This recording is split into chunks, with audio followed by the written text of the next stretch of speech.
Hello everybody, I'm really glad to be here today. I wasn't actually sure if I wanted to bring the Canadian flag and wear the Canadian jersey because I waffle between being embarrassed to be a Canadian, but I'll tell you, among this crowd right now, I'm finally proud for the first time in 2 years to be Canadian. So I just want you to know who I am. So I'm Byram Bridle. I'm an associate professor of viral immunology at the University of Guelph. I'm the vaccinologist that Justin Trudeau calls an anti-vaxxer. And I'm a scientist who Justin Trudeau says doesn't know how to follow the science. But I've been following the science. And I'm here to tell you a little bit about it. So I'm going to take a little bit of time to equip you with some of the knowledge that you need to be confident that what you're doing here today is right and just, and the science is completely on your side. So before I do that, I just want to acknowledge that my wife is here with me today, which I really appreciate. She's been the rock solid foundation for our family. This affects all of us, and we all know how much it affects our families. It's actually her birthday today, and but she wanted to be here to support you. And then I also want to introduce somebody special, very special to us. I have one older son who's at home. He's thrilled to have the house to himself for a few days. But we have another son, and this is him here, and he's going to let you know what his name is. Really loud. I got my name is Bridle. This is Johnny Bridle. And I want you to know that our son Johnny, he's got a superpower, and he's going to tell you what his superpower is. It's started to warm. I got my muscles baby. Alright, so you're going to hear that. He has Down syndrome. And the reason why I bring this up is we had an interesting thing occur. 2 days ago, we went and spoke near Toronto. And on our way, we stopped by Tim Hortons.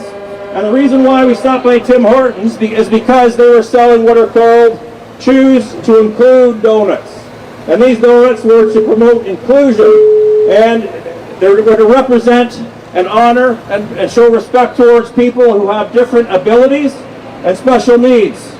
And so I got those donuts to celebrate with my son because I love him and I'm proud of him.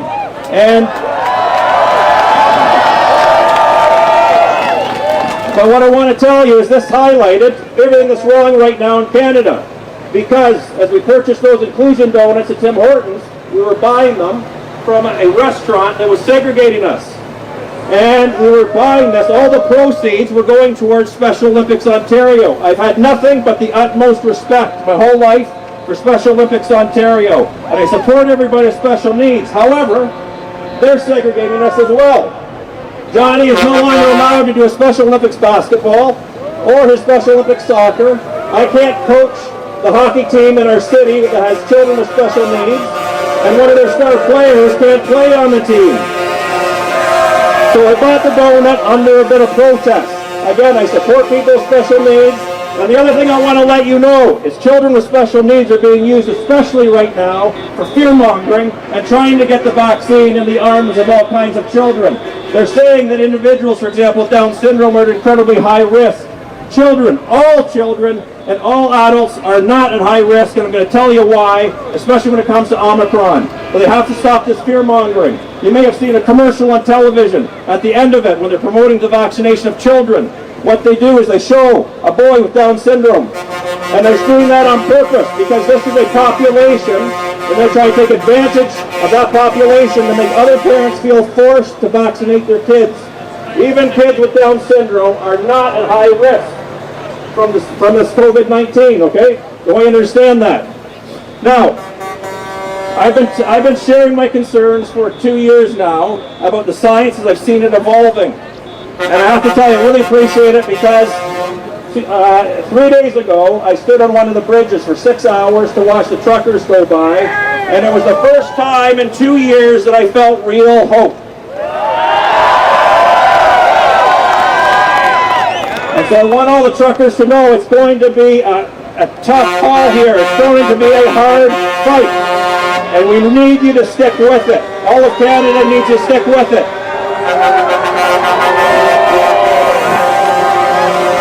Not everything has been terrible.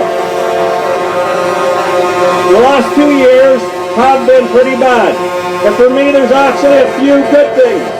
I have learned who my real friends are. And I've learned what colleagues I can actually lean on. And I've been able to spend more time with my family and my kids. Now, because of this, I now have a new but massively expanded network of colleagues around the world. And I want you to know, many of them have contacted me, and they wanted me to let you know today that their hope rests with you, especially the Australians and those in New Zealand. We were all formerly great Commonwealth democracies, and they're looking to us. Everybody feels that this is the first time we actually have some kind of movement with teeth to it. And so we need to win this battle, and it's not just for Canadians. I want you to know it's for the world. Countries around the world are looking right now at you to see what happens. Now, if you haven't heard, it was announced about a couple of hours ago that our Prime Minister has now tested positive for COVID-19.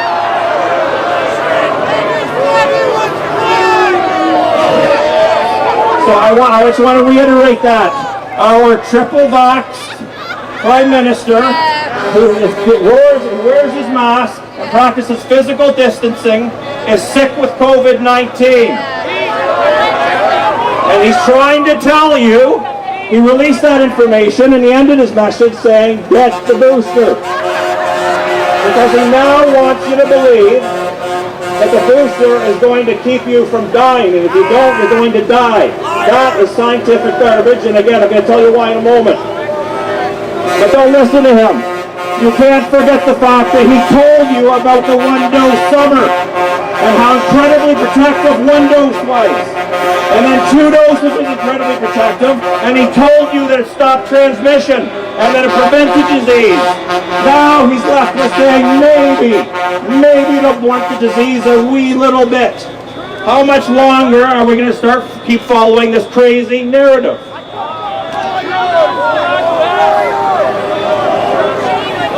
Okay, so now I want to get a little bit into the science. So again, our Prime Minister Trudeau has told the scientists and the physicians across the country that we don't know how to follow the science. Well, when the AstraZeneca vaccine program was announced, I had 2 senior immunology colleagues that joined me in writing an open letter to Canada, directed at Health Canada, saying, please do not use the AstraZeneca vaccine. There are 10 European countries who are investigating the possibility of serious blood clots. And they did it anyways, and I was told that I was providing disinformation. 3 months later, they shut the program down. And then I was recorded on a radio show, a 7-minute radio show with Alice Pearson. Bless her heart, she was doing her job, she was willing to ask tough questions. And she asked me if there's the possibility that the mRNA vaccines might be linked to heart problems in young people. Yes. And I said yes, and I said why I thought it might be. And I have been beat down incessantly ever since, even though Public Health Ontario now has shut down the Moderna program for males under 30 because it causes too much damage to their hearts. And then somehow they tell us that the Pfizer vaccine is fine. And they tell us publicly it has a 1 in 28,000 chance of causing heart inflammation in young people. That is a vast underestimate. But what they are expecting you to do is forget that they told you with the AstraZeneca vaccine that a 1 in 55,000 chance of causing a serious medical condition was too dangerous for the adults. But now they're telling us that you can have twice a common occurrence, it can be twice as common, a serious issue in young people, and somehow now that's safe. It's ridiculous. And so the only reason why, I had people email me all over when that happened several months later, and now it's on all the labels for all the vaccines about the possibility of heart inflammation. And people said, how did you know? How are you able to protect this? I don't look into a crystal ball. If you actually follow the science, you can see where that path is going to lead to. And so as the scientists, we've been trying to prevent this harm well in advance, but our government is stopping it. Now I want everybody to know, I respect everybody who's been vaccinated and everybody who doesn't want to get the vaccine. If you want to get the vaccine, great. And for those of you who have, I don't hold anything whatsoever against you. You should be able to trust their physicians. You should be able to trust their public health officials. Anybody who got vaccinated and regrets it, don't blame yourself. You did nothing wrong. In fact, you did what you thought was right at the time.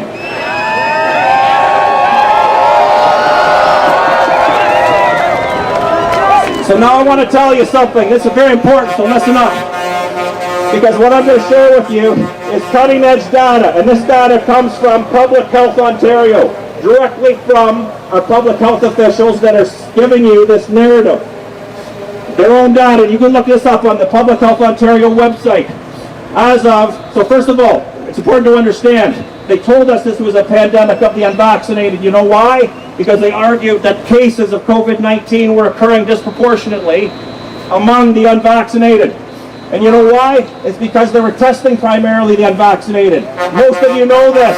If anybody had a vaccine exemption and was allowed into school or work, you had to test.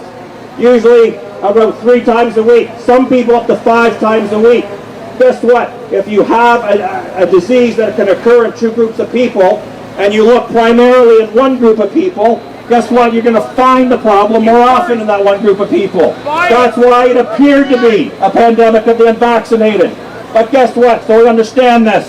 Understand that with that bias, in the way they're collecting this data, their current data show that as of December 24th, on Christmas Eve, the lines crossed over on these cases. And the cases, even though it is biased, it clearly shows that COVID-19 is being diagnosed disproportionately among the double vaccinated. That's a fact. Up to 30 to 40% more cases among the double vaccinated than the unvaccinated. And that's accounting for the differences in the population sizes. And so they tell you this is going to help prevent hospitalizations and death. And they tell you that our ICUs are being overloaded. And that's still why to be vaccinated. 75% of the people over the last month that have been hospitalized are vaccinated. 75%. And also, over 50% of people that have been admitted into the ICU have been vaccinated. And the other thing that's important, so they'll still argue, well, in the ICU, when you account for the differences in the 2 populations, it's still disproportionately occurring among the unvaccinated. But, get this, they just had to admit almost 50% of all cases in our hospitals are not there because of COVID-19. And I'm not even going to go with what they say. They wanted to tell you that they're there with COVID-19. No, almost 50% of the people are there with positive test results for SARS-CoV-2. Positive test results, not because of COVID-19. They've been lying to us all along. Almost half of the cases right now, and guess what? They will not break that down by vaccination status. And that's a yellow flag. So I wonder how many of those in the ICU might actually be people, for those among the unvaccinated, or how many of those are there just with a positive test result instead of because of COVID-19. And the other thing I want you to know, this is cutting edge data. It's their own data. Not one day in the last 2 years in Ontario has the ICU capacity in this province been reached. It has never been reached. Not on one day. Their own data shows that. And the other thing you need to understand, not on one single day have the people who have been in the hospital, not on one single day has more than half of those people been there because of COVID or just simply with a positive test result. It has always been a minority of the people. And to prove that, if you aren't reaching your capacity, that's wasted cost, it's wasted space. And what they haven't told you, they've actually reduced the ICU bed capacity in Ontario over the past several months. So you need to understand, our ICUs have never been bursting. They have never been at capacity. They're lying about that as well. Their own data shows that they're lying about all these things. Their own data does not meet the narrative whatsoever. The other thing is, when you look at the Canadian data and Ontario data in particular, I'm going to focus on that because that's where we are right now, it shows a complete uncoupling of cases with severe outcomes. Okay? So as we have had progressively record-shattering waves of COVID-19 cases, we have had progressively less and less hospitalizations and deaths. There's been a complete uncoupling. And I want you to understand this is typical for a virus. Think about it. If an organism is going to survive, it doesn't want to kill the host. If it kills the host, it's going to go extinct.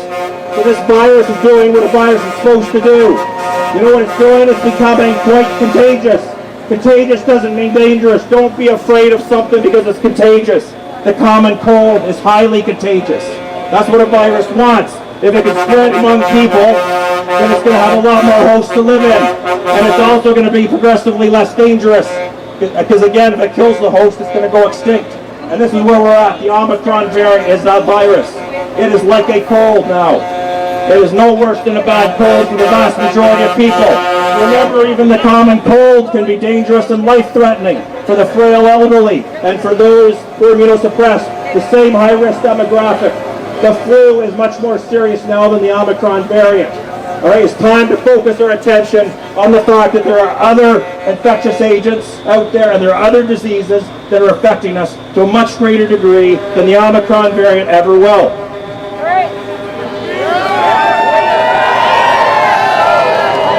Okay, so this is important. So I want you to know, I have spent lots and lots of time asking people to get up and be willing to talk openly about the science in front of the public so that you can evaluate for yourself whether people like me are lying to you. And nobody, this is telling, not one person has been willing to discuss the science or debate it ever. Not one person. We haven't been able to get anybody to talk openly about the science. The last time I was in Ottawa, I spoke in those Parliament buildings. MP Derek Sloan, bless his heart, had a few of us here. And we're in the Parliament building for a press conference. The press conference was to express concerns about for the first time in Canada, there was massive censorship of physicians and scientists. And it was the most censored press conference in the history of this country. Although despite that, it also ended up being the most viewed video in history coming from the Parliament building. But I want to tell you, there's one place I've learned where the experts cannot hide, where the experts that are pushing this mandate cannot hide. And where they can't hide is in court. They cannot hide in court. And the reason is when we go into court as expert witnesses, if they don't step forward with their expert witnesses on the other side, there's only going to be evidence on our side. And I want you to know that I've been in a number of court cases, and so I've been up against a number of expert witnesses, including recently, and I'm going to say his name because I don't care. Recently I went toe-to-toe with Dr. Peter Uni, who's the head of the Ontario Science Table. And I'm going to tell you, his report was so awful, I've never seen such a terrible, crappy piece of science in my whole life. And I'm also going to tell you, I'll be honest, Peter Uni, he is definitely an expert epidemiologist. There's no question. And he also, I can guarantee, he has no expertise in virology and immunology and vaccinology, and he should not be making any decisions about vaccines and how you should be using them. That's all I want to say. And this has been universal. In all the court cases I've been in, a mountain of science on our side, a molehill of science on their side. And every court case so far, the decision has not been made based on the evidence. They refuse to make the decision based on the evidence, because if they do it based on the weight of the evidence, they'll have no chance of winning. No chance. And so every case so far, they've been finding a loophole. But I'm telling you with confidence, if we can find a judge that's willing to make a decision based on the weight of the evidence, we will win hands down and easily. And so I just want to say something. I understand this is the camera to look at. So, Prime Minister Justin Trudeau, I'm going to offer you an invitation. I will come back to this platform and I will bring 3 to 5 of my friends to debate your best medical and scientific advisors. I want one of them to be Theresa Tam. Bring them up here in front of the Canadians.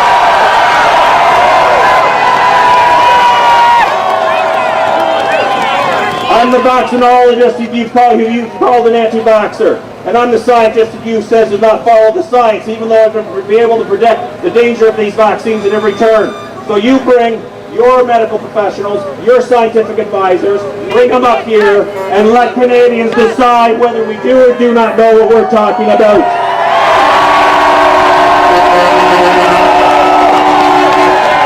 I want to say, the only excuse that I've heard for not doing this is that people don't want to give us a platform and allow us to promote our misinformation to Canadians. Well, guess what, Prime Minister Trudeau? You're hiding. I'm on your front porch. I have your platform.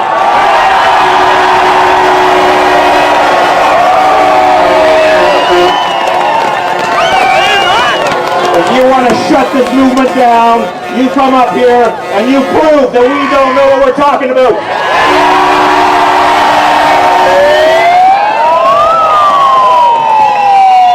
And I want to end with something. Now, I'm actually quite embarrassed often. I don't like being in front of people. One of the things I have is Tourette syndrome, and it makes it so I don't like being up in front of people usually. I like the quiet life that I had 2 years ago. And a lot of people tell me that I'm some kind of hero, and I'm not. I want to tell you something. I'm just doing my job, and this is important. I am what's called a public servant, and you need to understand this, the concept, because people have forgotten about this. Our leaders have forgotten about this. You paid. You may not realize this, but as I went through university, taxpayers subsidized 70% of the cost of education in Canada. You paid for 70% of my education. You paid most of the operating expenses for my academic institution, for my university, and you also pay for most of my salary. You have paid me to become deeply educated in the fields that I'm an expert in. And you pay for me to speak the truth to you. Uninhibited truth. That's why you pay me to do that.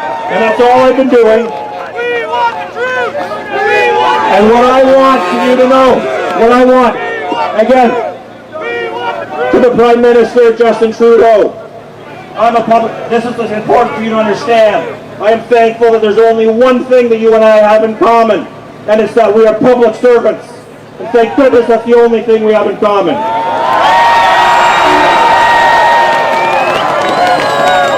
The Prime Minister, Justin Trudeau, I want to ask you, what is your definition of servitude? Because you are an elitist, and you think that you can command everything that these people do. You are a public servant. These people here are the VIPs. You need to reverse your philosophy and get it correct. And I'm just going to say one last thing here. I have noticed, and you probably all noticed, that when Justin Trudeau and all of our medical officers of health get up and talk as this pandemic has gone on, they continually contradict themselves over and over and over again. It's hard to keep track of all the lies. They have flip-flopped so much on so many of the issues that they can't keep track of it anymore, and nothing makes sense anymore. One of the reasons why I can get up here and I can talk off the cuff, I never worry about what I said before. I never worry about whether I say now matches what I said before, because this is what I want you to understand. The truth does not contradict itself. Thank you, everybody. I've been in this fight for 2 years now, and like I said, for the first time in 2 years, I actually feel hopeful. God bless you.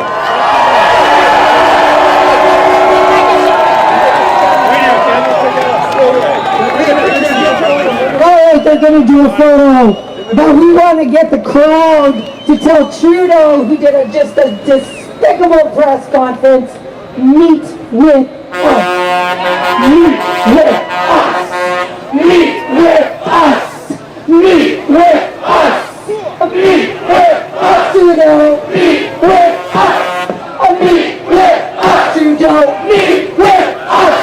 Meet with us. Trudeau. Meet with us. Yeah. Meet with us. Meet with us. Meet with us. Wow, you guys are amazing. All right, here we go.